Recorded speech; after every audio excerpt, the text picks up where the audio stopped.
Welcome to the show. Welcome to the show. Another episode of Semi-Woo. My name is Heather. Just semi. My name's Amanda. And Just today being we're silly. talking about being fatties. Yeah. In case you The whole guys story. can't use I didn't know if you pictures could to hear it. decipher, we have been over time, up, down, left, right, and center of overweight. Of the portly Of selection. the Rubenesque. Of the Rubenesque. All the things on dating Fluffy. sites. BBW, Fluffy is the worst. I'm That's like, the worst that's a one. cat, dude. Yeah, Don't call me fluffy. Don't do it. That's hair And fat related. doesn't feel like fluff. It doesn't so feel like what are you fluff. talking about? Like marshmallow Gooey fluff? would even have been a better... Goopy. Goopy's a little bit too wet. Goopy's a little too wet. But hey, certain bodies. Gooey, I'm I not would say gonna body soft. shame, Like when I feel someone with a really hard body, I'm like, wow, it's like I'm It's so tight. used to my body being soft. And you in really most could places. bounce quarters off of them. I know. I always it's thought just that was like just a saying, and then when surface. I felt like a real fucking tight dude, I was like, oh yeah, you could like a get hard quarter ass. going. Yeah, a quarter would just bounce right off. Yeah, maybe even skip like on a lake, like skip a pond, like a rock. Maybe it would. I've seen things. I've seen them, especially like hard backs. Yeah, that quarter would just fly off. Yeah, and we're not even like new fat, which is like maybe you're like, oh well, I guess it's okay to be, big now, and I won't. Yeah, we were fat go way to the before gym it was as popular. much. We were like certified, like I was fat before anybody. We were fat, we were fat back when kids were not fat. There was one kid, maybe two, usually one. Was probably and it was us. Had the divorced parents that like, you know what I mean? Like back in the early 90s when only like few kids in school had divorced parents. I had happy parents. There was like one divorced kid, one fat kid, dude. It's like I know which one I am. And so we're gonna talk a little bit today, you guys out there, about our childhoods, because Heather and I, didn't grow up together, and even though we were both the fatties, we have different kind of like stories and different ways that our family dealt with it and stuff. And then we'll just tell you like how that evolved with us and like food and addiction and all that super, super fun stuff. And which is funny because most people can relate to this who've ever even gained like 5 pounds. Like the stories of someone gaining 5 or 10 pounds and someone being overweight their whole life are strangely similar. Yeah. Because we all deal with the same stuff. Yeah. Because we always say it's kind of the addiction that you are on the outside of your body. You know what I mean? You can be a crazy alcoholic and people would be like, oh, they're super sweet. And it takes one time going out and then be like, oh, Jennifer's an alcoholic. You know? Oh, right. Yeah, her life's a disaster. That's the problem. Yeah. There's a lot of them are unseen. And if you don't have a certain addiction, we were saying this actually at a different podcast with Rhiannon, but like, you can really judge. It's a lot easier to judge when you don't struggle with the thing the person's addicted to. Especially when we live in a society where there's 10 trillion ways to like cure it, do it better. So all people want to do is like, you should do this and this and this and this because they have all these ways. Whereas you wouldn't walk up to someone who was like a codependent, in an abusive codependent relationship and be like, why don't you just leave and go to a shelter? Mm-hmm. Why don't you just not let him hit you? Why don't you just walk away when he's trying to hit you, you idiot? Like, you don't do that to certain addictions, but with food or with anything related to food, there's so much like, you're just lazy and you're not helping yourself. Because it looks lazy. You walk slower, you sweat more, you breathe louder. I mean, it can feel really... But the only way that it's lazy is if everyone who isn't fat is not lazy. Right. Absolutely. You know what I'm saying? Like, I know a lot of skinny people that are incredibly lazy. So, like, the fat didn't make them lazy, so what did? No. Right. It's crazy. Yeah, you can be a lazy fat person. You can be a lazy anyone. I know a lot of skinny lazy people. I know. That's what I mean. It's crazy. So I'll ask you, Heather, so what was your, like, kind of, like, elementary school, junior high experience like? I don't know. I think I was pretty lucky because I was tall. Oh, right. So I think kids thought I could, like, beat them up. And you know what? This is what fat people, you either go where you get beat up and you get picked on, or you get funny really fucking fast. Oh, you get funny real fast. And I got funny real fast, All my whole family is skinny. I'm the only big one in the family. So, I mean, you take on these roles and you don't know why when you're a kid. But yeah, I started tap dancing, literally and figuratively, like putting on a show and whatever. And it was luckily natural, and I have a pretty good sense of humor, and so people liked me. And I think, but as a fat kid, when you are accepted, you are always like bracing for that person to speak up and call you fat in front of everyone, which honestly feels like your life would be ruined. It's just a fear that's always sitting back. It's like this hidden thing where like they know it, you know it, but no one's saying it. And as long as you can keep the lid on, which humor helps. Yep. they're not going to say it. Or they're not just going to recognize it or be like, we knew all along. And you're like, oh, God. And you would never tell anyone the truth about, something, one of their shadow sides or one of their things, because you knew that they could swing back and call you fat, which was, when we grew up, like the worst thing on the playground. It was the worst thing you could be called fat. Worse than anything. It was the worst one. Over stupid, over ugly, over anything. Your family. You don't have even like you don't have a dad. Yeah. Oh, like being like whatever. That one was pretty tough. Ugly, even worse. It's worse than ugly. Yeah. Because we weren't. That's the thing. We were both cute. Kids. Right. So like I was like cute fats. That sucks too. Because people are like, oh, your eyes, and if only, you'd be so pretty. You'd be so pretty. And if you, God help you if you have a skinny sister like both of us do, and then you're the fat one. And it's obviously all your fault because your sister isn't. Yeah. Which at that time, another thing was like fat equals unattractive. So it was like saying the unattractive one in meaner language. I know. Oh my gosh, I had to grow up in junior high with people being like, "Hey, where's your sister? Is your sister coming? Is your sister around?" Oh, the amount of times as growing up fat that you were asked about your skinnier friends is countless. And guys trust you because they're like, "Oh, I'm not," in the classic way of, again, disclaimer on the show as always, not all men, but many men of a certain age, being 12 to 19 or 20, trust and feel comfortable around the fat girl because they're not trying to fuck you. Yeah. So they're like, tell me all the info. Right.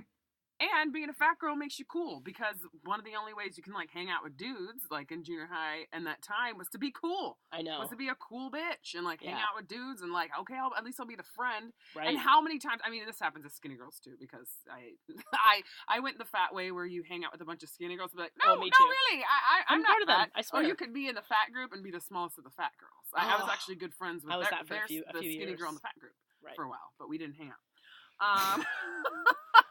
Because there can only be one. There can only be one in the skinny girl group. And I was like, sorry. I know. Because if there's two, the skinny girls start to get a little bit. Yeah, then we have like, two fat girls in the group. They're like, we just had you around, so you'd be. What is that called? In like, it's such a mean term in dating. The duff or something. Yeah, the duff. Like you can only have one. If you have more than one, then all of a sudden your friend group goes down. Yeah. To like. It starts taking the stock down to like a basic girl, like just a regular. Oh, I had the hottest friends in college. I had the hottest friends in high. Like I was around, and again, they would be like, "Oh, your face is beautiful, your hair," like, and I look back, and then the funniest thing of all this is I look back and I'm like, I wasn't even that fat. Yeah. Honestly. Yeah. I wasn't. I mean, like, I, even in, like, junior high and high school, I was, like, wearing regular clothes. Right. I wasn't, like, plus size. And I was, like, super fucking fit. I was, like, running track, I was on basketball, exactly. Stuff, like, really sporty. I just looked like a kid with kind of a chubby face. But even that was fat back then, or big. You know what I mean? It's like if you were bigger, because everyone was the exact same size in the 90s. Same. Everyone was the same size, men and women. I know. They were just regular, and so that's what I grew up feeling is like I'm not regular, and that has been something I've had to work with to this day. In a lot of ways, both like the good ways of like I'm not average, like I'm better, I'm different, I'm cooler, I'm unique, and also like I still to this day look at like regular. What in my mind goes, well, there's a regular woman. And I'm like, what's her life like? Yeah, I think it's this completely different, simple life where they have everything in control and they just eat their like breakfast and then they don't think about food all the time. No, and it's just they can wear simple. Whatever and they just put on clothes in the morning. Right. Like put them on. And wear them. And zippers work, and they go into a store, and I used to be like, "What? How much money would you spend if everything looked awesome on you?" I know. and I wasn't for just the most part, men's I don't know if and t-shirts. Yeah. For the most part, the experience I've had in getting to know these regular women is like they hate themselves just as much, if not more. Yeah, that was than anyone else. The surprising thing when you have to, surprising. Because I was fat in high school and college. You have to look for other awesome things about you. You have to dig deep. Yeah. And so when you start digging deep, you actually develop it and own it and have that be your personality and not let your body and your face speak for you. I know, because they didn't say what I wanted it to say, which is like I'm worthy. Right. Yeah. You had to develop something humor else. And love of music and dancing and independence. Independence. Right. I didn't have a boyfriend until I was like 25, 26. Yeah. So that whole time I was doing exactly what I wanted all the time. And you learn things about yourself when you choose what you want to do all the time. All when the you time. decide all your own ideas by yourself. Right. And when I finally met someone, they liked all these little weird quirky things about me that I thought only I knew. Yeah. And it was really fun to like have somebody admire that and be like, oh, I guess not everyone's like this, you know? Not everyone's interesting and amazing and cool and well traveled, but half joking there. I know. You know what I mean? But you do know yourself in your times of, and it's funny because you talk to it's just different ways of getting to know yourself, right? Like you talk to someone who's in kind of like a serial monogamous, right? Like like first I had the 6-year relationship, then I had a 5-year, then I had a 3-year, then I had a 5-year, and you're like, okay, so you've had long term relationships only. And those people have found out about themselves through their partner. Right. Like through their relationship with their partner as opposed to their relationship with their self. Right. And neither one's worse or better. Right. They're just different. And I've learned a ton from my relationships. Yeah, you always do. Yeah. Relationship to yourself or a partner is you learn so light. much. But there are things like I was like, oh, I had this boyfriend when I was 20 years old who I had for about 3 years on and off. And it was like long distance and it was so over the top romantic and the letters and the songs and the everything. And he was a musician and oh my God, he was this great musician and oh, and he wore like vintage clothes from the thrift shop and everything about him I just idolized and thought was like the coolest dude. And it was like the stuff that I wasn't a musician. Like I was just this boring girl from Irvine, California, and I was so lame and boring. And because I kind of thought of myself that way going into that relationship, that's exactly how he treated me. Yeah. That's exactly how he treated me. I'm going to deem you with knowledge of music and like, you know, deem you with my coolness and I am a rock star. And my this. But what's funny, at first he still always did, like he loved me for me, but because he grew up, and I'm just kind of realizing this right now, he grew up in like a household that was all of your actions and what you did, and even on paper was like who you were. So it's like, I recorded this album, I did this thing, his whole room was paintings and artwork, like he had to always be expressing himself at all times. And because the way that I express myself is through my words and through my humor and through my relationships and through my community, which I've just realized recently, he didn't see that as like something physical on paper, like a record, a painting, a this or that. And I was like, that's what I like. So he's just like, oh, all you do is take and you don't produce and you don't express. And I was like, but he knew like we'd be in a social situation and I'm like life of the party, bringing everyone together and he's awkward in the corner. And so he saw that in me and he liked that in me, but he couldn't express it. You know, and I was like, that's my talent. So don't tell me. But just the life of a musician. So these relationships we have, it's like that took me years to realize what was going on. I was so young, you know, that I realized that my family and friends, like none of them liked him. When you're that age, you're like, you guys, that's don't understand. The more people who don't like your early relationships, the more you like them. Right. Absolutely. You're and like, and the less understanding your boyfriend is, the more you dig in and you're like, oh, no, you just super don't get it. It's fine. And the more amazing it is that they get anything about you. And you're like, it's just me and you against the world. No one understands us. To this. Meanwhile, you look back and you're like, oh, everyone was right. Because they didn't have that attachment and they could see. Well, that's when breaking up with them, when you see behind friends' eyes, they're like, They're like, yeah, we know. And why, when you get back together with them, you wait like 4 days to tell anybody? Oh my gosh. That's the worst when you get back together with the idiot you just broke up with. It's the worst. It's the worst. Anywho. And we've all done it. And we've all done it. But it's like, you know, that time in my life, I was still in that, again, I look back at pictures and I was like really beautiful and young and free and my hair is all big and I don't know, at that point I was like, I was slowly like over college, you know, after that, like gained weight. I did like the freshman 15, except for it was like 25 pounds. So easily, dude, you get to college and it's like, hey, do you guys want a fucking buffet lunch and dinner and breakfast and burrito shops down the street and drinking alcohol?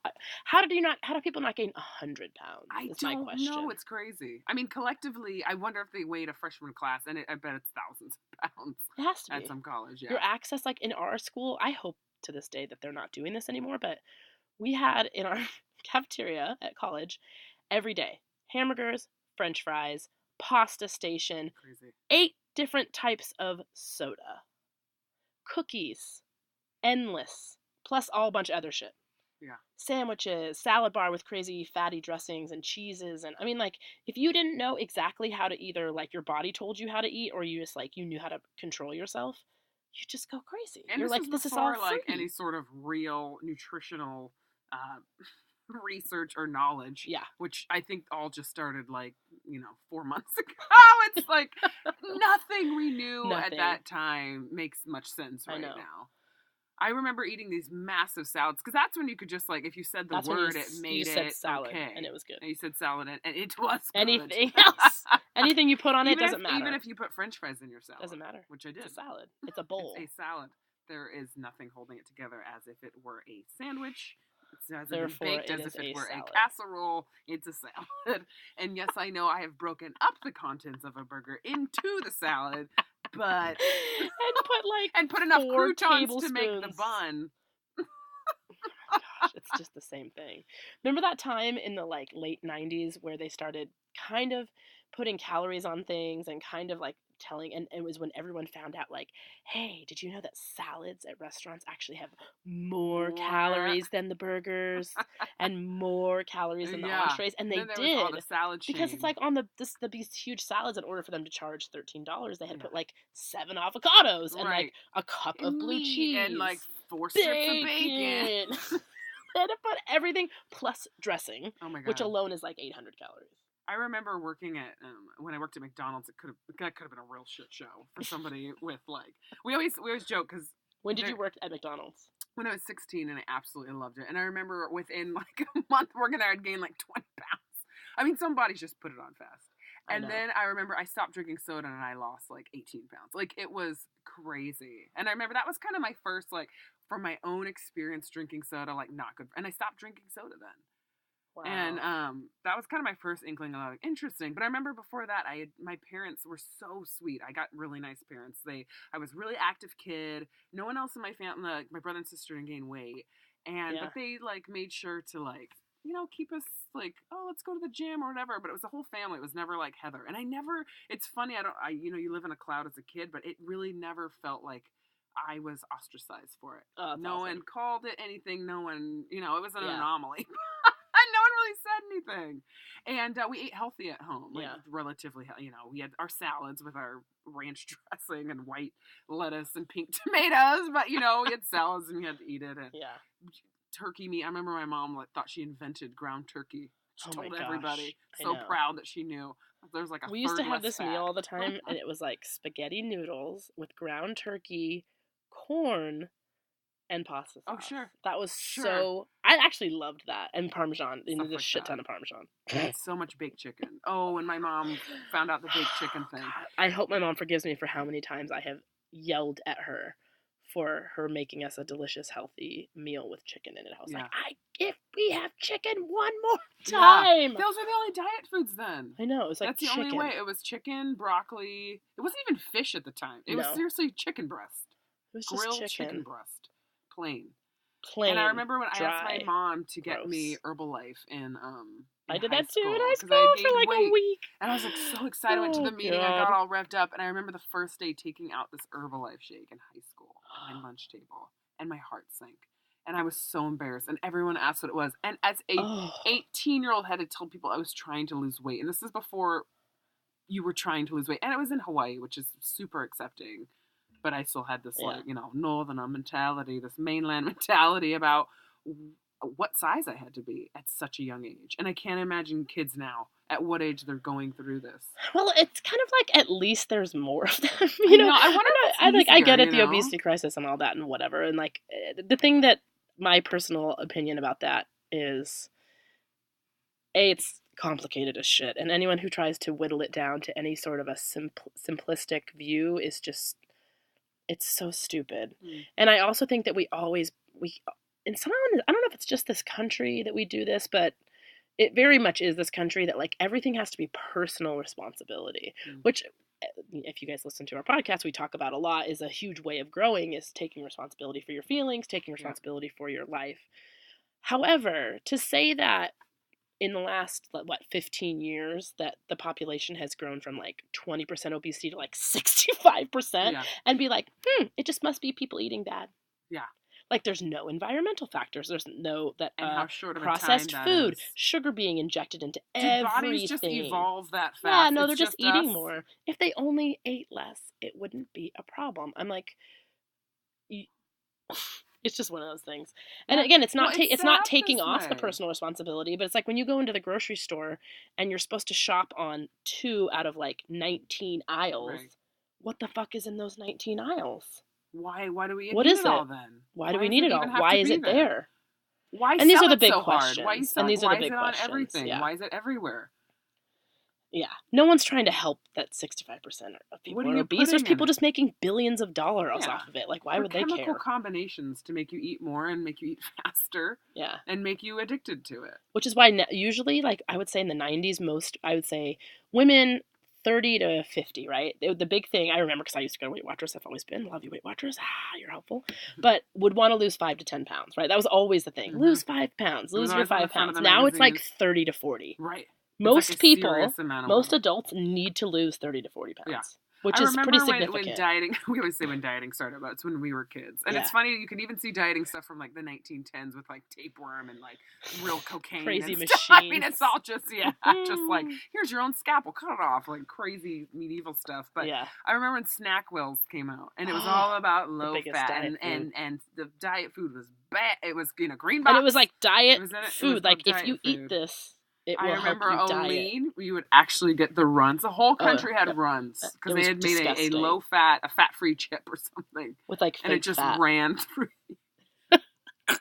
And then rice cakes. And then, like, I mean, all the stupid things you do now. And now it has come full circle to, like, just eat as naturally and whole as possible. Yeah. I think that's the thing right now. That's pretty much it. Just eat as whole as you can. Yeah. Like that guy's book, like, don't eat too much, like, mostly plants, not too much. In moderation. Enjoy it.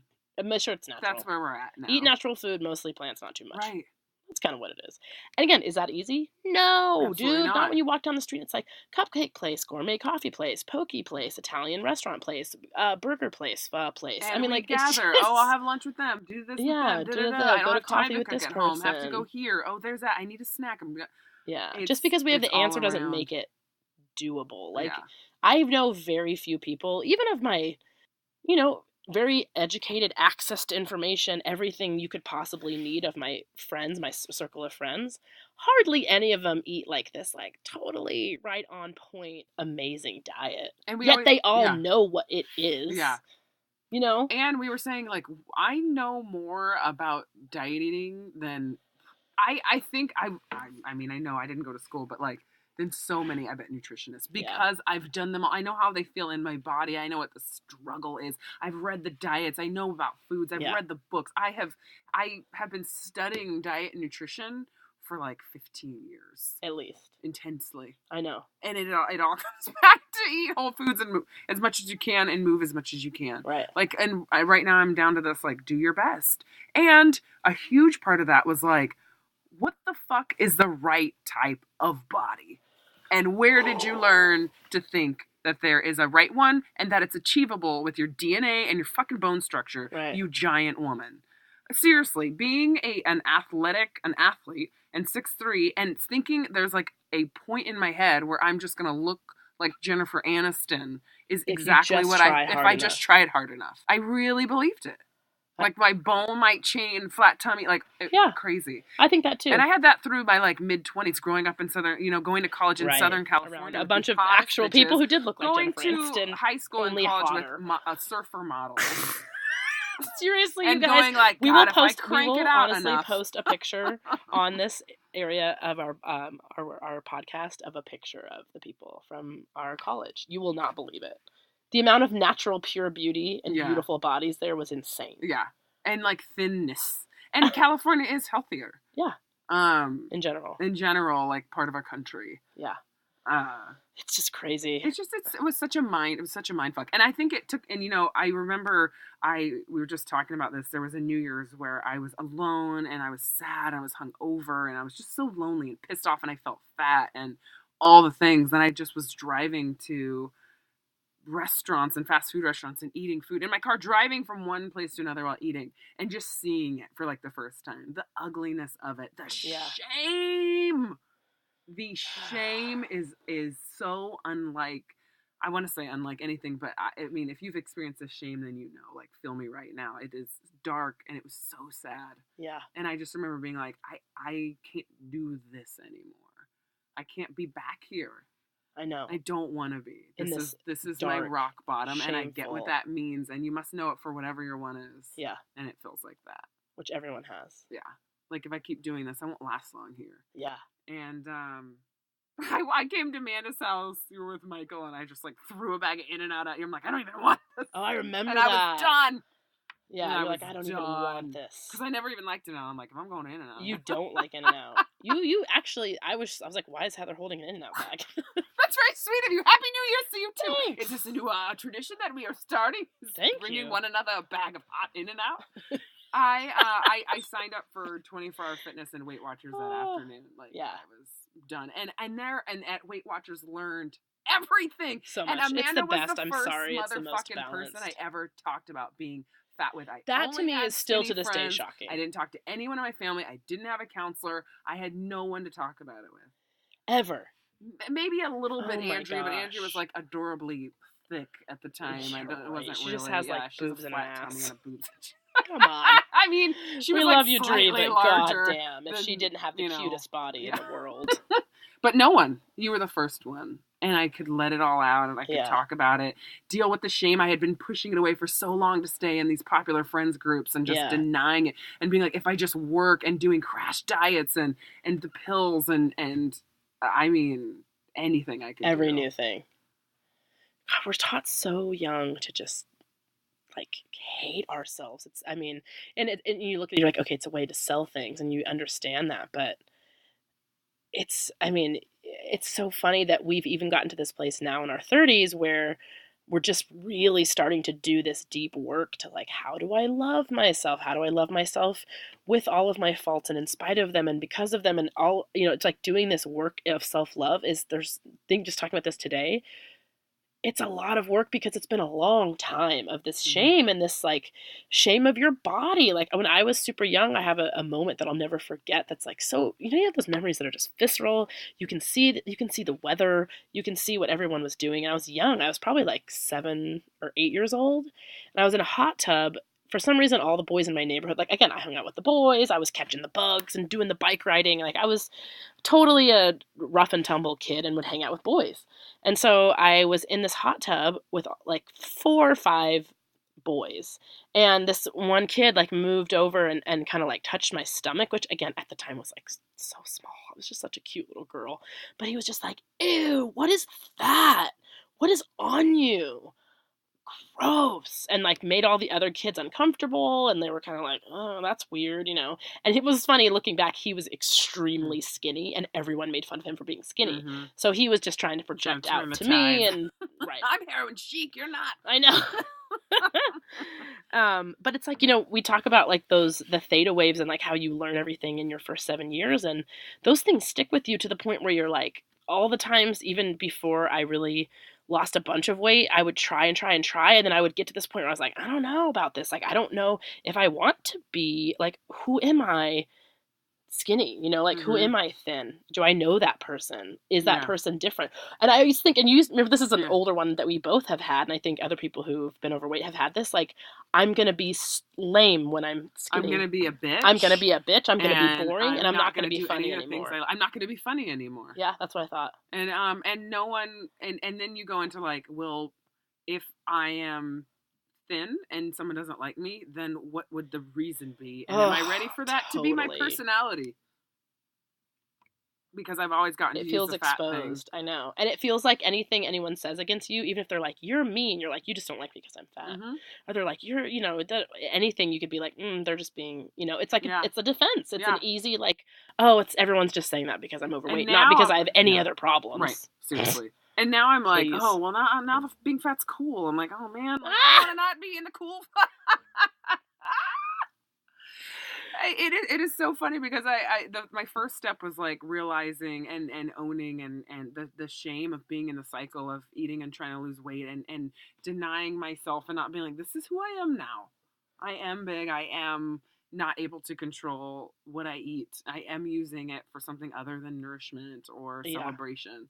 And Weight Watchers teaching me just about portion sizes. What was funny is I was so actually eating like 9 ounces of salmon and like 2 yams a night, but being like, I'm eating healthy, I'm dieting. I know. I was in total fucking la la land about stuff like that. Like portions. Portions. Yeah. Right. That's really what it was. And I was working out way too much and getting like injured, you know what I mean? Or like thinking that the calories in the workouts I was doing equaled the huge amount of calories. We used to think that our workouts were like all 1,000 calories each. Right. No way. Right. Like learning how to work out efficiently and eat the right calories. Yeah. I was so surprised how much I could eat.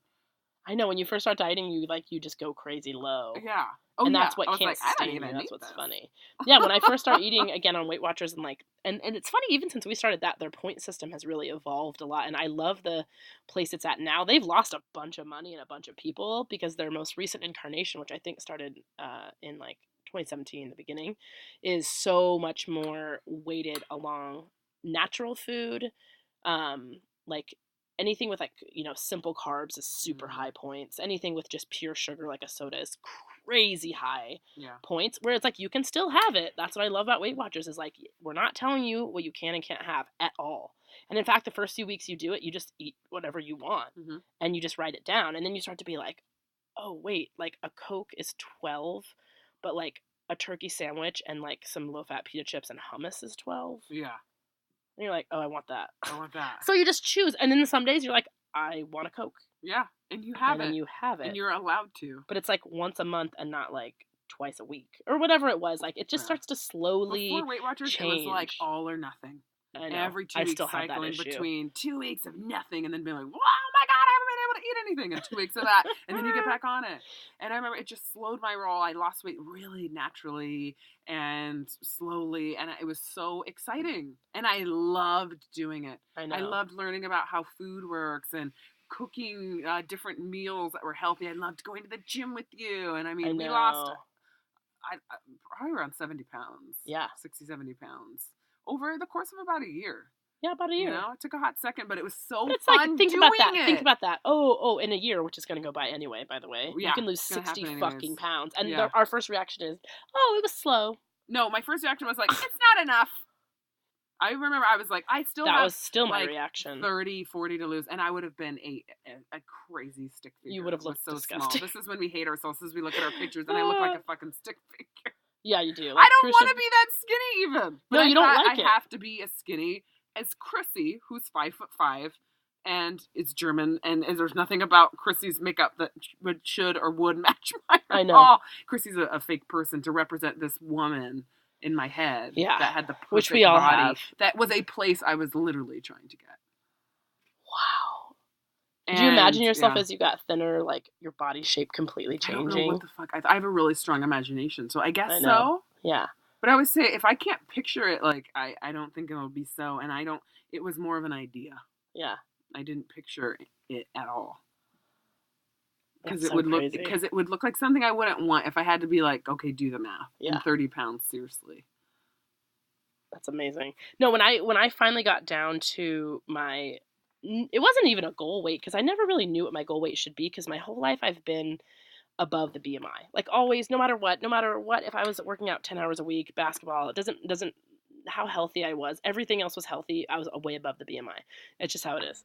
So when I lost all that weight, and I was like, every other measure of that I should feel good about myself was there. Like everyone was proud of me. I was even proud of me some days. Like everyone at Weight Watchers was like, how do you do this? I was working out 7 to 10 hours a week, doing stuff I loved, killing it in dance classes, going from like kickboxing to dance and like running to the gym and then running back and going hiking on the weekends and just like crushing our other friends, and like how we were like, let's do this mountain. And we were, you know what I mean? Like more fit than anyone I knew who was like even smaller than me. Clothes fitting wonderfully, like buying regular sizes, like, oh my gosh, I can shop in any store. Yeah. My legs were so toned. My like butt, I look back, was so toned, and I still was desperately every day clenching to the idea of how fat I was. It's like I wanted it to be true. I'd be like, no, I'm still fat. I'm still 40. I was at my lowest weight. I was 30 to 40 pounds higher than the highest number of my BMI should be. Wow. Shocking. I mean, like, that is, and you've seen Wow. pictures, like, I look back and I'm like, I Absolutely. did not need to lose any more weight than that. We were good to go. What is this fucking BMI And thing we that's been weren't around for done. like 60 years? Like, what are we? It's making people hate themselves. It's making people hate themselves. And it's getting people into some pretty dangerous fucking territory. Because once you do everything naturally and your body settles where it wants to, which is what had happened to us, crazy. you start getting real weird with how you lose weight after that. After that, you have to employ some really weird Some weird tactics, yeah. Oh, and if the weight loss industry is like really hurting for change right now. It's a business. I know. The BMI helps it right along. It's a crazy business. I even hate that Weight Watchers has to have that scale, because even for thin people or for naturally whatever, for more athletic, it just doesn't take into account human bodies. It's like a number on a paper. It's and my really doctor frustrating. Just, I've always been in the overweight one. And the doctor was like, yeah, it's absolutely no problem these days. Like, you look healthy. How do you feel? I'm like, I'm fit. I eat well. All my stats are absolutely perfect, if not low, and good to go. And it's funny because you hear a lot of this, in my head since like the age of the internet, and like, one of my shadow sides is like reading trolley comments and like getting mad at people on the internet. But any of these things, in my head, that we're saying, I can hear people like coming back at it. It's like, well, you may think you're healthy now, but if you're not within the BMI, like later you're gonna have all these problems and all the taxpayers are gonna have to pay for it. And it's like, that's assuming that every other person does everything else perfect for their health. Right. And isn't in for any other reason. And is not doing anything for tax. Yeah. No, yeah. Not like heart disease, which is, it can strike anyone and everyone. Absolutely. Not like, I'm sorry, how much money are you guys taking for all of your fucking depression and anxiety medication? Right.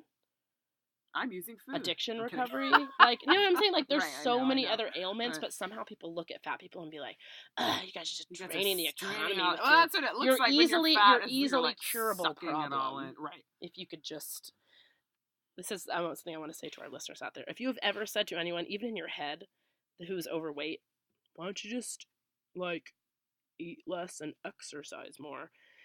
You should probably find a bridge.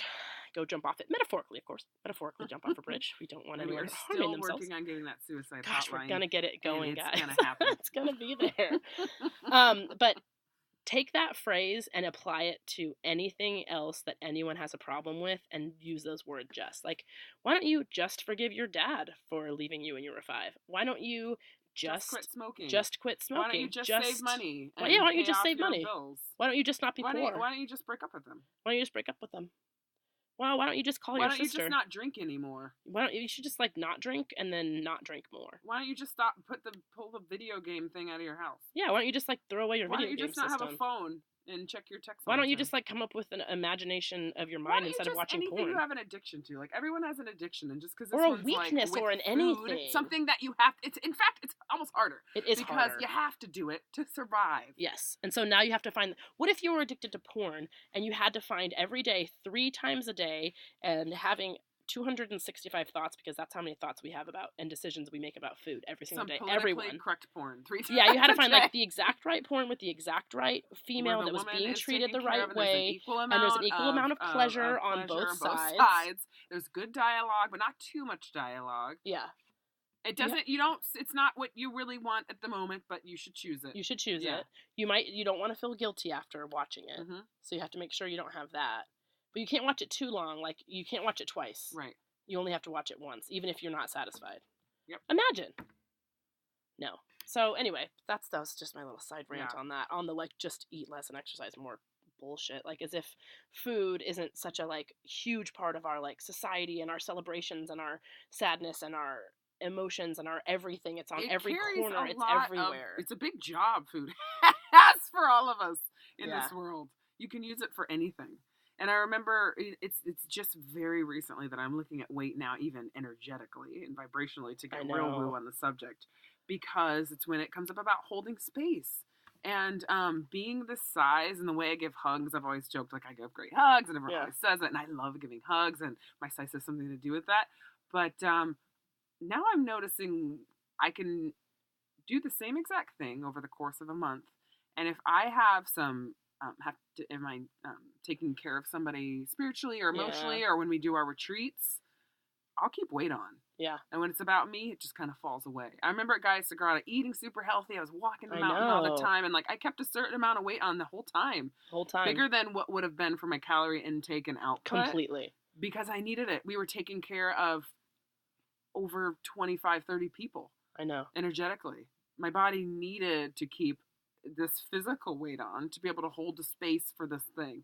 And now I kind of get that. I'm not saying there's definitely some Twix bars and nachos on here. You know what I mean? Like, it's not all I know. spiritual. Right. But I don't worry about it anymore because I can feel my body doing whatever the F it wants.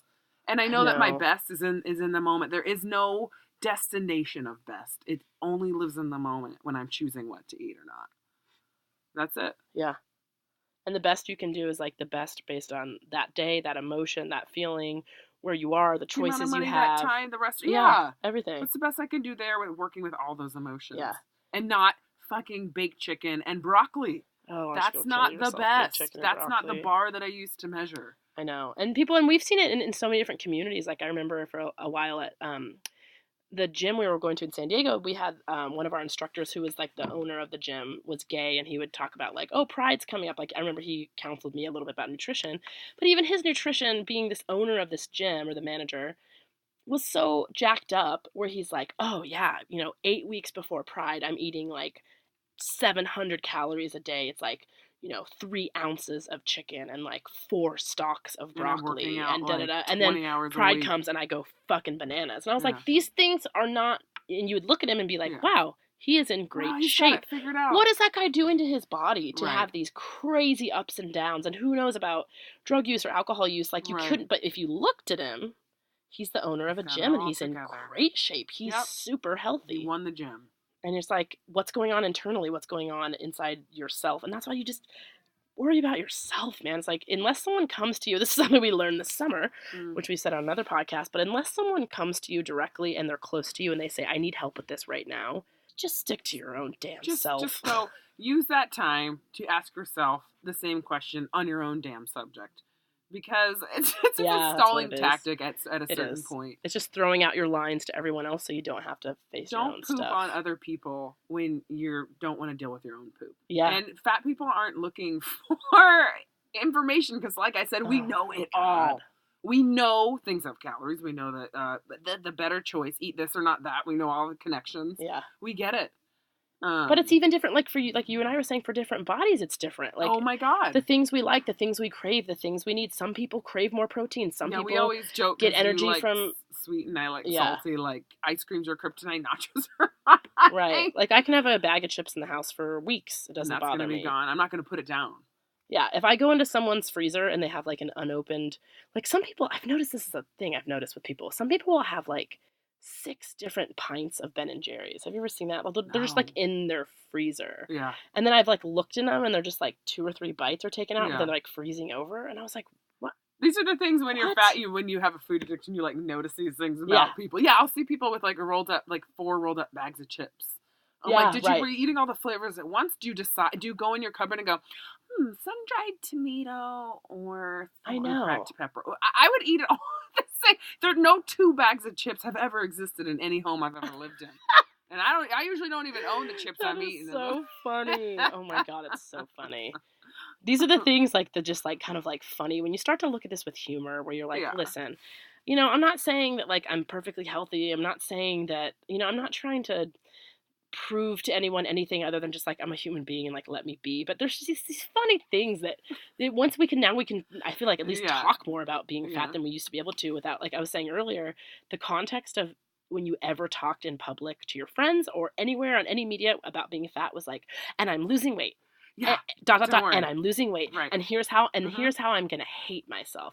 Yes, I'm fat. I admit it. And guess what? I'm not doing it anymore. Rid of it. I promise I'm solving it. Or it was like, I don't give a fuck. I'm fat and I'm crazy and then you have to make I fuck dudes and I fuck black guys. Yeah, then you had to be super crazy. Or you had to be like a raunchy, like crazy. Or the slutty, which is another thing, which is but like. There's all these like funny in between stories of being fat. We talk about going shopping with your friends, and I had all skinny shoes friends. And accessories. And you walk into 579, literally called that, or Abercrombie, and you're like, I'll be trying on the bracelets, not the rings. No. Maybe not even the bracelets. Maybe not even the bracelets. The necklaces, Couldn't for sure. Hats have a big head. Long but necklaces. Purses. Necklaces, that's why long I had purses. a million purses. I was the purse girl. Because I couldn't be the shoe girl with huge feet. And none of the clothes would fit. And it's so cute because when your friends love you, they love you and they don't see. They're not as a they'll find like the biggest shirt in the world and be like, maybe this one. And you're like, don't. Come show us. And you're like, it was so gross. I couldn't even show you because it wasn't fitting. Ripping clothes. Ripping clothes like a motherfucker. Staying over at someone's house and they go into their older brother's room and get their older brother's biggest t-shirt that they wore to like the paint thing, and you're like, oh, and they're like, and they hold it out in front of you and they go, oh, this is huge. This is gonna fit. This swings This is on huge. Me. It's like tight on you. It's super tight, and you're like going like this and trying to like tuck it. Like, no, I'm just tucking it in. I swear. Because people who are small they don't have this body, so they can't imagine like what it feels like or where it goes. And that's like me to fill a shirt to like fill that it size out. Yeah. And that's like me holding up like a size 0 or size 2 jeans. My mind, I feel like I'm holding up a toddler's clothes. Yeah. Like, I do it with my fingers. I used to fold my sister's double 0 jeans and hold it over one of my legs and just be like, where does the body go? And I remember watching movies, you notice things where the girl would, like, zip up her pants and not, like, pull the pants over her fat roll and, like, lay down to zip or, like and then have an overhang and then put the sweatshirt over. You know what I mean? Like, not have a muffin top. Like, it just went up. You just put pants on. Or like people who can just like sit in pants. Oh, sit in and pants. And nothing is anywhere. Nothing's sitting and standing, they look the same. Boobling anywhere. I mean, it's like things. Key and Peele had this sketch about it, but like ordering food and being like, let me go ahead and ask the room. Yeah, we got 1, 2, 3. Yeah, go ahead and put in a cheesy crust. That's real stuff. That is real How stuff. many times have I been like, what does my friend want? I should get another nachos. I'll get another burger. Like, all the shame. Or sometimes, like I used to do this at Jack in the Box during our Jack in the Box time back in college, where I would want like, not like 2 whole meals, but I would want something that would like indicate a second person, like 2 hamburgers, a fries, and so I would just order 2 sodas because like if you're one person, you just get like a large, extra large soda. But if you get 2 sodas, that means it's for someone else. For sure. And as if those people give a fuck about what you're ordering. Dude, you know how much they don't give a shit that the Ocean Beach Jack in the Box has witnessed. Oh, Lord. They're just happy if you hand them money and then move if you roll out and you smile, I mean, you have another soda. We were like the nicest kids. That lady loved us. What was her name? What did she say? She's like, hey, darling, thank you kindly. And I move along, thank you kindly. I loved her. She was so nice. Yeah. Definitely like recovering Definitely in recovery. But rocking that one of those rock and roll happy recovery people. Yeah, it was a good time doing the drugs. Yeah. Yeah. She's got an old man at home that probably still does drugs, but she doesn't. Yeah, right. You're still around someone who does, but like you're I'm good. Fine. Yeah. It's just so fun coming full circle now, and I can say, I mean, with the plant medicines, meditation, and a lot of self-exploration, including a class in mindful self-compassion, is actually loving myself and loving my body where I'm at now. And it really helped dating a man that found me super sexy and having to believe him because he wanted to bone me all the time and would look at me like I was sexy. And it took me a few months, but then I started believing it. And then looking around the world and being like, going to spas. Oh my gosh, if you ever want to cure yourself of any of this. And going, oh my God, we are all so motherfucking different. You couldn't even compare. I know. This is beyond apples and oranges territory. Yeah, like the 4 different types of so stupid. What type of fruit are you? Oh my God. Everyone, it's like big this, small that, bubbly this, tight this. I mean, how many times would you say that you have been, and because we've been to quite a few spas or like, nude, whatever. Yeah. How many times would you say you've looked at someone in a spa and been like, oh my God, their body is perfect? Not once, not never. Not once. Actually, never. And this is even in Asia. I mean, it could happen. Or it's funny, you'll notice more about like the girls who do have sometimes like the smaller, more like regular quote unquote bodies are more protective and scared and like wearing the bathing suits and like nervous. Yeah. So you're like, well, they don't look like all that stoked on it. Right. So and I got some good things. I got big old titties. You know, I got long arms, long legs. I got like we strong all different legs. things. I like cellulite. I know. The cellulite. That's the secret. I know. There you go. Then a skinny girl takes her clothes off, and you're like, well, there's the stretch marks and all the things, and you stop caring. And fat acceptance. Now it actually is. You can. It's so funny to watch Friends and see all the jokes Oh about my fat people, gosh, it was and watch shows so and see all the mean. jokes about fat people. And it was teased. It was hated. You could It was joke about hated it. There so was not one thing deeply. you couldn't say. This is new. This is why I'm I able to know. open up and love my body. Yes, it's a lot of work, but it's also in the psyche. There's not all this fat hate and big Just hate. hatred. I And know. just like now, I just feel like I have a regular body actually because we're talking about it, and I do. And you do. I'm in the middle of the game here. I know. Yeah. And it's super unique body. Right. And cannot be And compared. just to look at people who are struggling with being overweight or obese or whatever it is and being like, this is the thing that changed my mind on it. Like, this is a symptom. It's not a disease. It's a symptom of a deeper problem. Mm-hmm. And people who are extremely large, it could be a lot of times a symptom of being abused at a young age and they're just trying to protect themselves. Or like everything else is going wrong in their world and all they can do is fucking eat a thing and that's all they can do, dude, at this people point. Have disease. Or they have disease. People have a family history. All I can say is that no one wakes up in the morning and goes, I can't wait to be fat today. I'm going to do anything I possibly can to get as fat as I possibly can. No one says that. And I hate it when any of this like positivity, Instagram, like body positivity, people are like, you're promoting obesity. Ain't nobody promoting shit. No kids goes like, oh my God, that girl's so fat. I should really look, she's taking a picture. That means I should go be fat. Hey, how do I get fat? Let me go read some books on getting fat. So I can stay fat. No, it helps so that in the fucking moment you can relax and stop hating yourself for 2 fucking seconds. Oh my God. Because it opens up your world when you start to like yourself. I know. You're more daring and you do things better because you're not so afraid to get things wrong so you don't beat yourself up again. Right. It really sucks to grow up and think that you aren't worthy. And not only that, but like I did, whereas I put all of my happiness in the future. We would do this constantly. I have to lose this much by graduation. I have to lose this much before I begin college. 25. I have to lose this weight before 30. I end college. I have to lose this weight before I get a boyfriend. Like it was putting everything in the future. 30 was my last one, and I remember turning 30 because I must have spoke this into existence and said like 30 was the last I was gonna make a fucking marker. And I was going to be skinny by 30. And I remember 30 coming and that day. And the next day just being like, I just don't care anymore. That's what I tell people. Like, we need a It Gets Better campaign for everyone. And it's called Turning 30 if you're lucky. Yeah. Sometimes the actual day you turn 30 you're like, it was that day. And you learn to stop caring in the way of like, whatever. Like, I'm not going to wait around to be happy. That's what mine was. It's like, I'm going to be happy fat. I'm going to be happy skinny. I'm going to be happy in shape. I'm going to be happy out of shape. I'm going to be happy poor. I'm going to be happy rich. I'm going to learn how to be happy. And so that when conditions change, I'll just have different things to be happy about. Because look, I was skinny and I didn't really know it. And I wouldn't say I was happier. Was not happier at all. And I was big and I was still acting out in terrible ways with like sexuality and constant thoughts about how fat I was. Constant thoughts about how I was bigger than everyone and bigger than everyone. I mean, when I was my smallest was when I was having the most of those thoughts. And constant thoughts about it's going to go away soon. It's going to slip away. It's going to slip away. And you know what? It did. For a hot second, I went in and out of being big and small because that's what my body does. And this is what the journey of exploring why you do what you do is. I didn't know at the time what I was doing with food.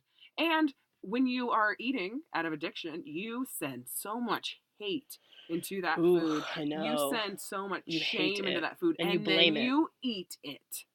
You think that's not going to put on energetic weight and pounds? Yeah. This self-torture is what it felt like at some point. I remember being like, no.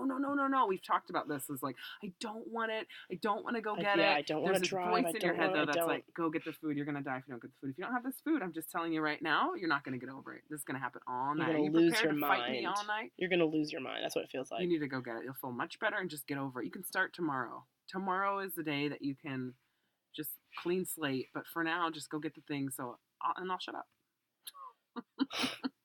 It's crazy. It's such a, and I think like everyone knows like that feeling. Cow prodding you into eating food, and you're just kind of like resist.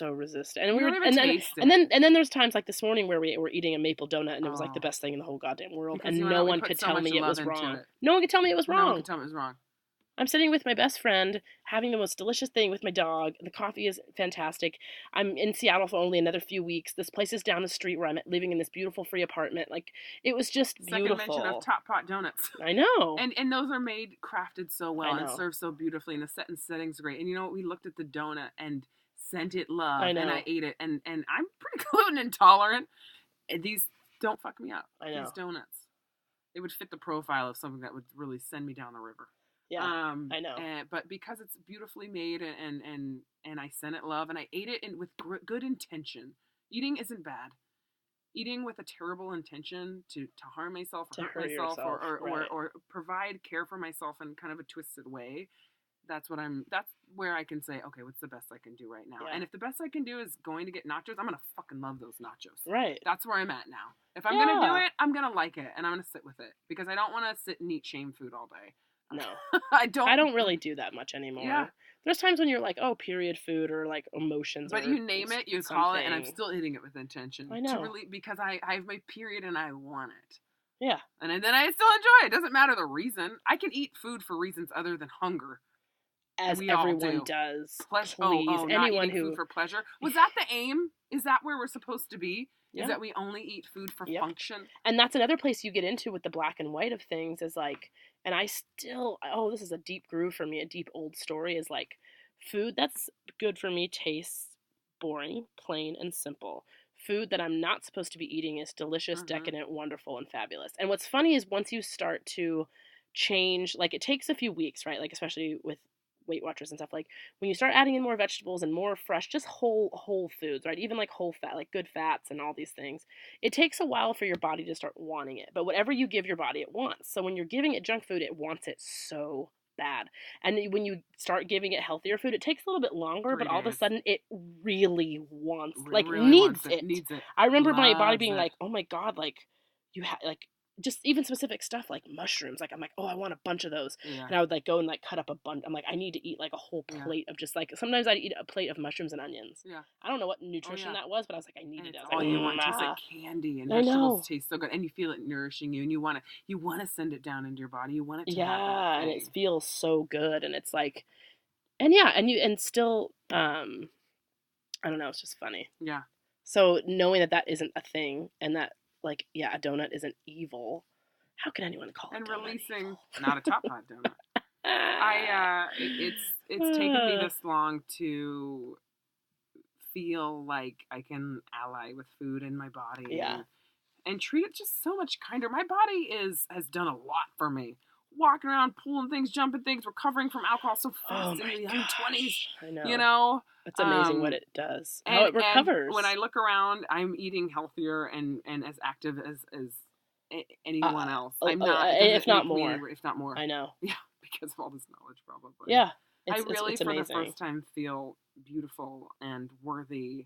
And I'm single, so anyone, you can go to our website. I got over my issues. God, dating overweight's like a whole nother podcast. It's a whole nother one. Like, I wonder if between the time that I'm on the date with someone and standing next to them to when I take my dress off, if they're going to realize what point that will they recoil in horror at my body? Like, as if they don't see it or know. Oh, yeah. But, and to be perfectly honest, there have been times when I've been intimate with someone and maybe they didn't quite understand what was going on. Maybe it's a different body. Oh, how many faces have we sucked in and not shown when a guy shows us his fucking small dick? So it's like, you know what? We've all got our things when the clothes come off. I know. Maybe you're a bad kisser. I don't know. Maybe you got a roll somewhere it didn't appear that you had. Maybe you got a little bubbly butt. Some guys just like to take their pants off and they got a little bubble butt.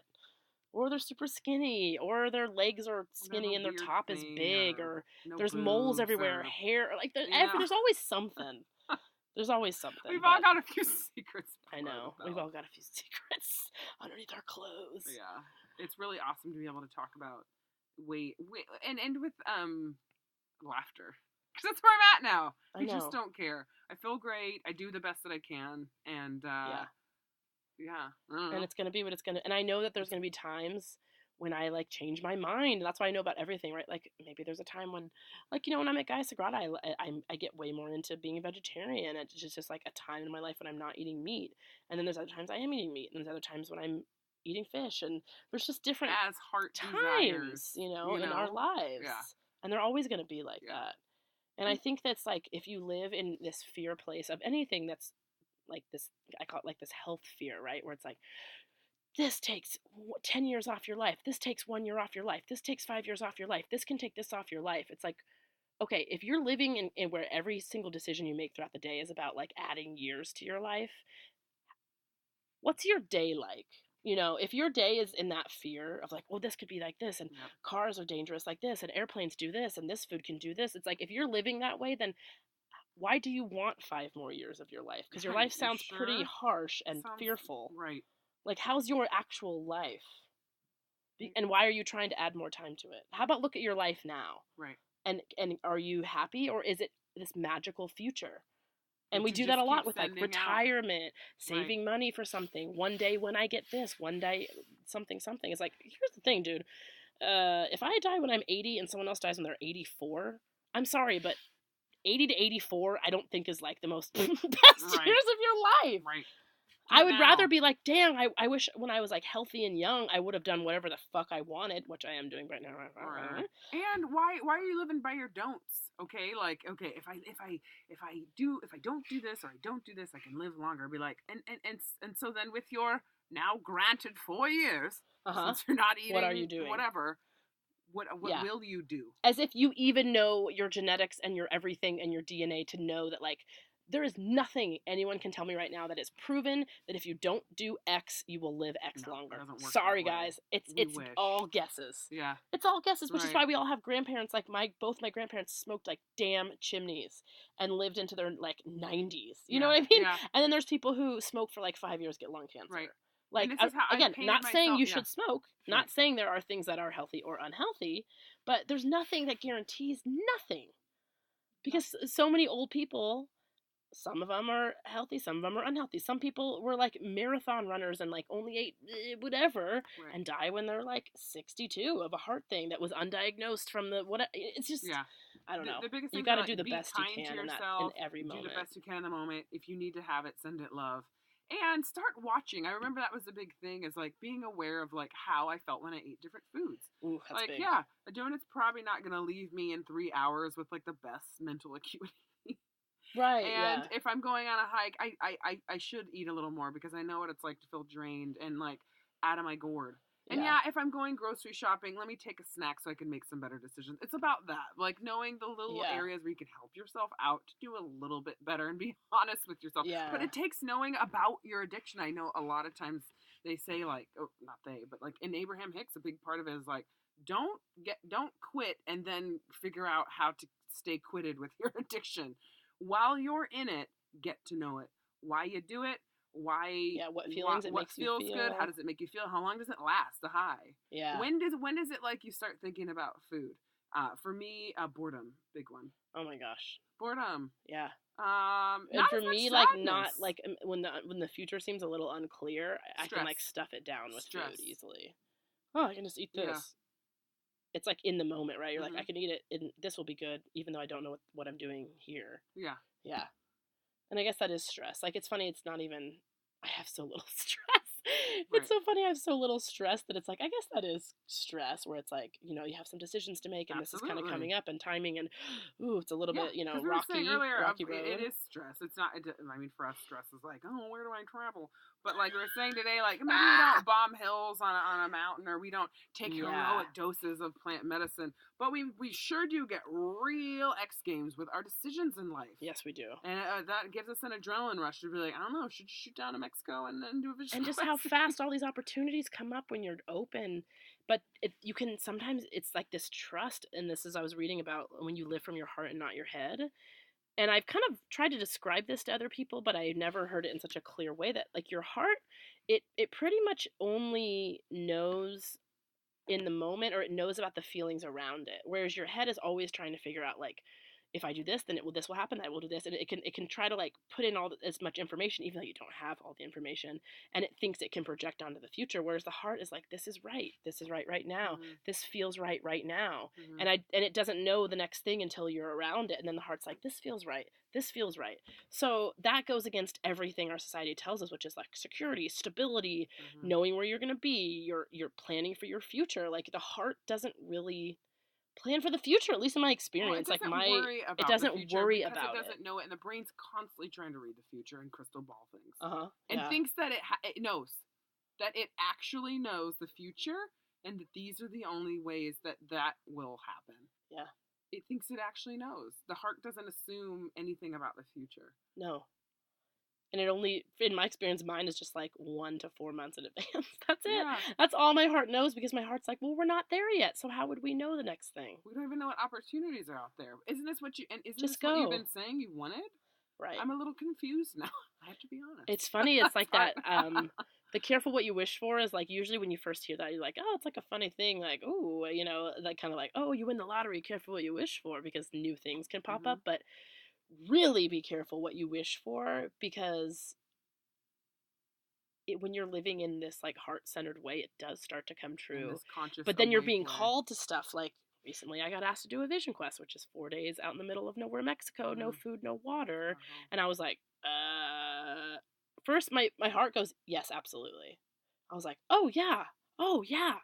And then that night my brain started being like, you're gonna die, snakes are gonna eat you alive, coyotes are gonna be there, you're not ready, you're not worthy, you're not prepared, you haven't even done this, you're a fraud, you don't even know anything about this, you don't even know everything about the tradition, and you don't speak all the languages, and you don't, I mean, your mind just starts tearing you to pieces, and then your heart's down there like, but I think it's gonna be right. Just really closely aligned with all your desires, everything you wanted, which is like you told yourself that you wanted to get in, and it's funny because sometimes I feel like we ask for things that we need even before we're prepared, and then you just do them. Yeah. That's how we have been doing this. It's like we weren't ready to do the things we needed to do, and we did them, and you just did it anyway. Right. And I think this is kind of the last thing I've noticed about my weight that I've been trying to use it for, is just to be like, well, in the spiritual world, like, it's obvious that I don't drink green tea and eat fermented tofu every day. Yoga 17 hours and I'm not a week. super small and willowy and quiet. So, like, who am I to be spiritual? Yes. That's a huge one. Because I don't look like a willowy, skinny hippie. That's the number one thing I thought when I was looking at these videos. I'm like, well, what if I take up too much space in the sweat lodge? And what if I'm slower than everyone else getting up the mountain to my vision quest? And what if I'm, I mean, like, you immediately start. Spiritual person, you're like, oh, they don't have their shit together. It's immediately. I still think that, and that's me. Yeah. I know. Yeah. And meanwhile, the ones that do and the ones that push past that, like Sharon Salzberg and like actually a myriad of teachers and anyone who pushes boundaries of like being overweight. Favorite, just don't give a shit. Yeah, they're happy. I know. And they're confident and they're following their heart no matter what. And they're working on like they're working on it. We all got shadow sides and problems. That's the whole deal about coming here and being humans. Yeah. Some of us are fat, and some of us suck at dating, some of us are alcoholics, some of us are... Yeah, you know some of us are punishaholics, some of us are workaholics. Too much. Some of us are masochists, some of us are mean. From other things. Some of us, you know? Some of us are, like, exercise too much. Yeah. You know, some of us hate ourselves. And are mean, like, on the other side. How many different things are there? There's so damn many. It's just a visual one. I know. It's just a visual one. Like we were saying, imagine if, I think alcoholism is one of those, like, it takes a very long time before you start seeing it. But what if someone within, like, 3 to 6 months of, like, having an alcohol problem just started having, like, 2 giant purple circles on their face? And everyone, the second you saw them, you're like, oh, God, an alcoholic. Oh, God, why are they reading tarot cards? Why are they Dude, kids? They have grown. Jesus. Who claimed them? Oh, no. God, they're doing this job? Oh, I can't. Oh, they're a CEO? Oh, they're an executive? I don't want them. That my boss. They're probably really lazy if they're an executive. No, I can't respect them. They can't. Can't they just stop drinking? Why are they working in this environment? Why are they here? Why are they at the bar? You really shouldn't be drinking that if you're an alcoholic. Let's not let them hang out with us. It's just like that. It's crazy. But yeah. Alcoholics out there, you don't have 2 purple circles. Right. And we're not going to force you to have them. We're not going to force you to have them. Just so you more can... More power to you, more love to you. Yeah, to everybody's things. I always tell people, I'm like, you can tell anyone, anywhere, and say, in your head right now, think of your thing. Like, the thing you struggle with. And everyone within 2 seconds knows what it is. You know what it is. You know what it is. And you know what? Get to know it. Because it's part of you, and blah, blah, blah, blah, blah, blah. We all have one. Name it something. Yeah. And then get to know it. Why you do it, and when you're in it. Yeah. And just see what comes up. It's just the awareness. There's nothing else you have to do. You don't even have to fucking solve it. I love that about life. I know. It's not something to be solved. It's just something to be known and aware of. Yeah. Because it's part of you, and that's why we're here. So there, guys. It is solved life for you. Are you happy? Done. God, no more podcast. Right. The end. Jesus. So if you guys are wondering about how you solve life, just re-listen to this podcast again. You just listen from the top. You just know things. All right. Well, it's been so much fun. Thank you for listening. Thanks for letting us open up about things that up until very recently, including an hour ago, are not easy to talk about. Right. Yeah. And but still fun and still life and reality. All right. Woo woo. Bye guys.